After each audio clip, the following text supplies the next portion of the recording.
144 ஆண்டுகளுக்கு பின் நடைபெற்ற உத்தரப்பிரதேச மாநிலம் பிரயாக்ராஜ் கும்பமேளா இன்றுடன் நிறைவடைகிறது. ஒரு மாத கும்பமேளா நிகழ்வுகளின் தொகுப்போடு டெல்லியிலிருந்து இணைகிறார் செய்தியாளர் வெங்கடேஷ். வணக்கம் வெங்கடேஷ். 65 கோடி பேர் இதுவரை மகா கும்பமேளாவில் புனித நீராடி இருப்பதா தகவல் கிடைக்கப்பெற்றிருக்கு. இன்றைய தினம் சிவராத்திரி.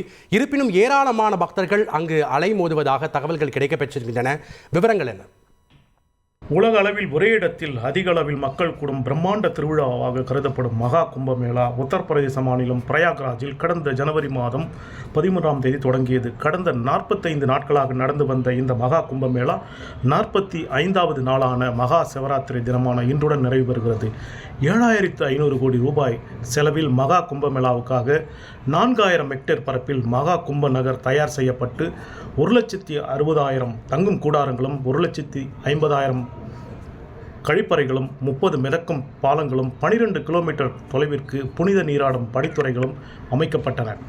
144 ஆண்டுகளுக்கு ஒரு முறை நடக்கும் மகா கும்பமேளாவில் பங்கேற்க உலகமெங்கும் இருந்தும் சாதுக்களும் துறவிகளும் மடாதிபதிகளும் நமது நாட்டின் குடியரசுத் தலைவர் திரௌபதி முர்மு, பிரதமர் நரேந்திர மோடி உள்ளிட்ட முக்கிய தலைவர்களும் வெளிநாட்டு தலைவர்கள் மற்றும் சுற்றுலா பயணிகளும் சினிமா பிரபலங்களும் இந்த திரிவேணி சங்கமத்தில் புனித நீராடினர். சங்கமத்தில் நாள்தோறும் பக்தர்களின் கூட்டம் அலைமோதினாலும் சிறப்புக்குரிய புனித நீராடல் நாட்களில் பக்தர்களின் வருகை பன்மடங்கு அதிகரித்து காணப்பட்டது.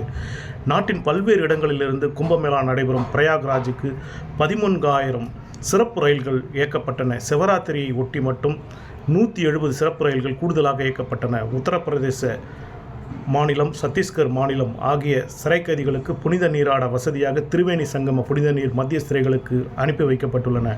கும்பமேளாவில் கடந்த ஜனவரி 29ஆம் தேதி ஏற்பட்ட கூட்ட நெரிசலில் 30 பேர் பலியாகினர், நூற்றுக்கணக்கானோர் காயமடைந்தனர். இதுபோல புதுதில்லி ரயில்வே நிலையத்தில் கடந்த பிப்ரவரி 15ஆம் தேதி ஏற்பட்ட கூட்ட நெரிசலில் சிக்கி பயணிகள் 18 பேர் உயிரிழந்தனர். திரிவேணி சங்கமத்தில் நீர் குளிப்பதற்கு தகுதியாக இல்லை, மனித கழிவுகள் கொண்ட நோய்க்கிருமிகள் உள்ளதாக மத்திய மாசு கட்டுப்பாட்டு வாரியம் தேசிய பசுமை தீர்ப்பாயத்தில் அறிக்கை தாக்கல் செய்தது. நிகழ்வில் 45 கோடி பேர் பங்கேற்பார்கள் என எதிர்பார்க்கப்பட்ட நிலையில் 65 கோடி பேருக்கும் அதிகமானோர் புனித நீராடியுள்ளதாக உத்தரப்பிரதேச அரசு தெரிவித்துள்ளது. அடுத்த கும்பமேளா கங்கை நதிக்கரையில் உள்ள உத்தராகண்டின் ஹரித்வாரிலும் கோதாவரி நதிக்கரையில் உள்ள நாசிக் நகரிலும் வரும் 2027ஆம் ஆண்டு நடைபெறுகிறது. நன்றி வெங்கடேஷ், உங்களுடைய தகவல்களுக்கு. தவிர்க்க முடியாத தம்ப்நெயில்ஸ், கலக்கலான கண்டென்ட்ஸ், சினிமாவும் சீரியஸ் பிரச்சனைகளும், சும்மாவே ராம் சரண் தளபதி விஜய் எப்படா பெரிய கலகலப்பும் கைகலப்பும். Me too love you. Thank you அவர்களை மாஸ் ஏத்துறது ஏற்ற தெரிக்குதுனாலே டன் தான். பிரேக்கே இல்லாமல் பிரேக்கிங் நியூஸ் சொல்லும் தந்தி டிவி ஆப். இன்ஸ்டா தலைமுறை வரை இறங்கி அடிக்கும் தந்தி டிவியின் டிஜிட்டல் எக்ஸ்க்ளூசிவ். பாடி காமிச்சீங்க, அது அதை விட மோசம். இல்ல பாடி காமிச்சீங்கன்னா அது இன்னும் வெரி பேட். தந்தி டிவி ஆப்பை இலவசமா டவுன்லோட் செய்யுங்க. ஃபாலோ பண்ணுங்க, சப்ஸ்கிரைப் பண்ணுங்க, என்ஜாய் பண்ணுங்க.